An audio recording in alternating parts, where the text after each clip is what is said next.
Hello అందరికీ ఈరోజు మన వీడియో టాపిక్ ఏంటంటే ప్రైవేట్ స్కూళ్ళల్లో 25% ఫ్రీ సీట్లు త్వరలో నిర్ణయం అనైతే న్యూస్ అయితే వచ్చిందనమాట. ఇంకా వీడియోలోకి వెళ్ళే ముందైతే మన ఛానల్ ఎవరైనా కొత్తగా చూస్తుంటే సబ్స్క్రైబ్ చేసుకోండి. మన వీడియో ఎవరికి నచ్చితే లైక్ చేసుకోండి. ఇంకా వీడియోలోకి అయితే వెళ్ళిపోదాం.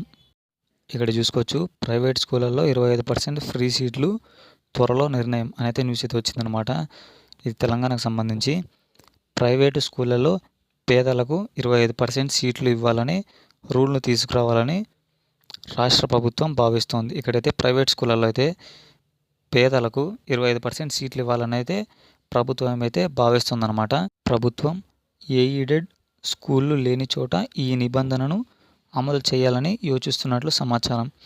ఇక్కడ చూసుకుంటే ప్రభుత్వ స్కూలు లేని చోట అయితే ఈ నిబంధనను అమలు చేయాలని అయితే ఆలోచిస్తున్నమాట ప్రభుత్వం. కర్ణాటకలో చూసుకుంటే 1 కిలోమీటర్లో ప్రైమరీ, 3 కిలోమీటర్లలోపు అప్పర్ ప్రైమరీ స్కూలు లేకపోతే 25% ఫ్రీ సీట్ల విధానాన్ని అయితే అమలు చేస్తున్నారంట కర్ణాటకలో. ఇక్కడ అదే విధానాన్ని అయితే ఇక్కడ అమలు చేసే యోచనలో టీజీ ప్రభుత్వం అయితే ఉన్నట్లు అధికార వర్గాలు అయితే చెబుతున్నాయన్నమాట. ఇక వీడియో అయితే అంతే. మన ఛానల్ ఇంకా ఎవరైతే సబ్స్క్రైబ్ చేసుకోలేదో సబ్స్క్రైబ్ చేసుకోండి. ఇంకొక మంచి వీడియో అయితే ముందుకైతే వచ్చేస్తాం.